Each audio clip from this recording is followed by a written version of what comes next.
Hello, everyone. My name is Ana Peña Ramirez, and I'm going to be talking about why I think teenagers should have more than one hobby. Think about this. The average teenager spends over 7 hours on their phone daily. That's nearly a full-time job, and most of that time is spent on social media. I'm going to be sharing with y'all today about the excessive phone and social media usage negatively affecting our mental health and attention span, which is why it is crucial for young people to develop more than one hobby. I'll be focusing on a variety of hobbies, something creative, something physical, and something entertaining. Let me ask you this. When was the last time you sat alone without immediately reaching out for your phone and scrolling through social media? For many of us, this simple task seems impossible to do nowadays. According to a study done by Microsoft, the average human attention span has decreased to 8 seconds, which is shorter than a goldfish attention at 9 seconds. If we want to improve our attention span, our well being, and overall brain function, it is pivotal for us to develop healthy habits to start. As a young adult myself, I saw the great impact that hobbies had changed my life around, especially during difficult times. When I was going through a rough patch, I used to rely on social media whenever I was overwhelmed or bored. Sure, at the time, it gave me a quick sense of dopamine and distraction, but it never really made me feel better afterwards. After a while, I quickly noticed the increase of my screen time and how mentally exhausted I felt each day. That's when I decided to start hobbies. Exploring things such as journaling, working out, and even painting helped me feel more grounded, creative, and overall happy. I believe hobbies are a simple but important way for young people to reconnect with themselves and protect our peace of mind. I want you guys to close your eyes and imagine this. You come home after a long, stressful day, and instead of sticking to your same routine of scrolling through your phone for hours, you decide to pick up a sketchbook, your skateboard, or even your favorite book. You feel more focused, calm, and even proud of yourself for doing something you love and bringing you composure.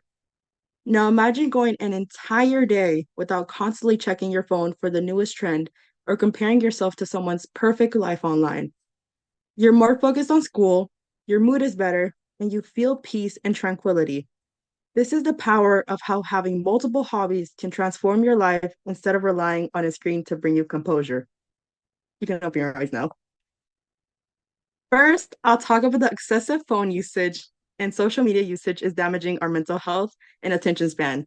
Then I'll explain how having a variety of hobbies, such as something creative, something physical, and something entertaining, can help improve focus, boost confidence, and help overall well being. Finally, I'll explain why taking time for these hobbies can help young people feel more present and in control of their lives.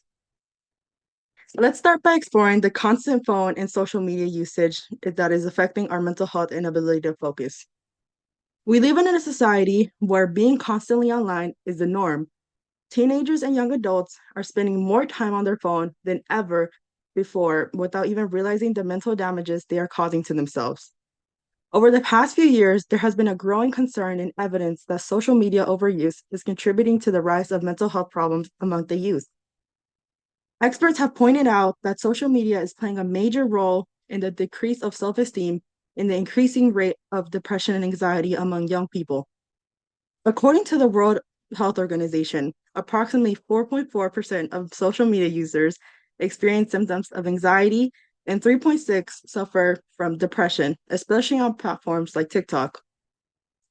WHO also reports that women and adolescents are particularly vulnerable to these mental health challenges, including heightened stress and anxiety disorders. But as of recently, more and more young people are speaking up about how scrolling for hours on apps such as Instagram or TikTok leaves them feeling emotionally drained and mentally exhausted. Studies have shown a link between the use of social networking sites and poor cognitive function, particularly reducing working memory, which is tied to increased stress and anxiety. This is crucial because working memory affects how we retain and process information.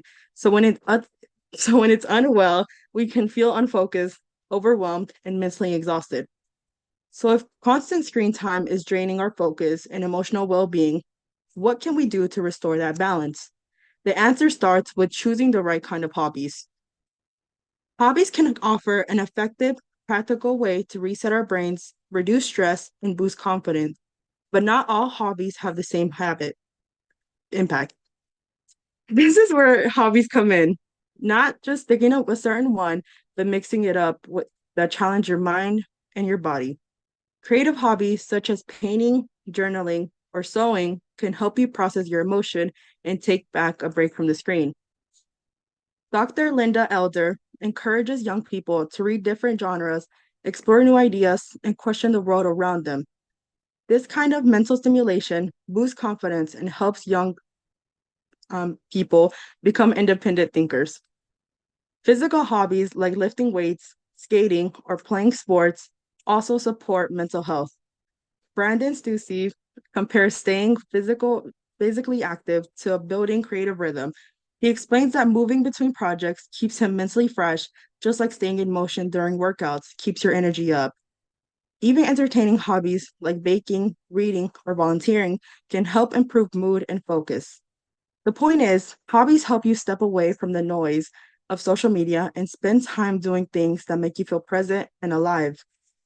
But the benefits of hobbies don't just stop there.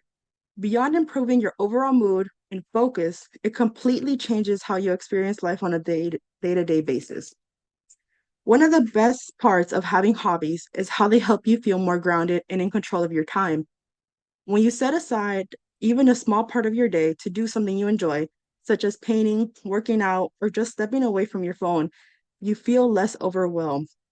Janice Dunn explains that such taking a short break throughout the day allows your nervous system to reset, but only if you don't fill those breaks with more screen time.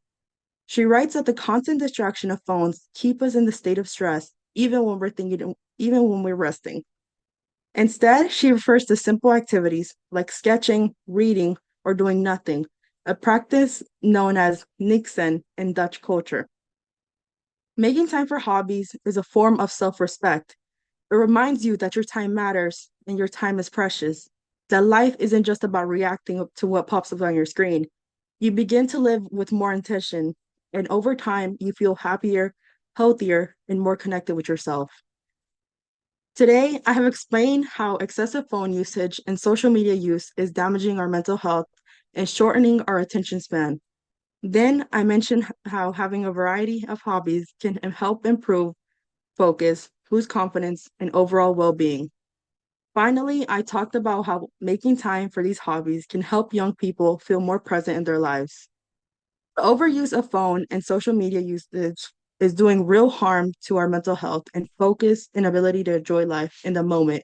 And if we don't start making initial changes, this problem will only get worse and continue to affect more young people over time. Think back to what I said at the beginning. The average teenager spends over 7 hours a day on their phone. That's nearly a full-time job. Imagine if half of that time was spent learning something new, creating art, moving your body, or simply taking a break from the noise. Hobbies aren't just a fun thing to do when you're bored. They're a way to take your life back.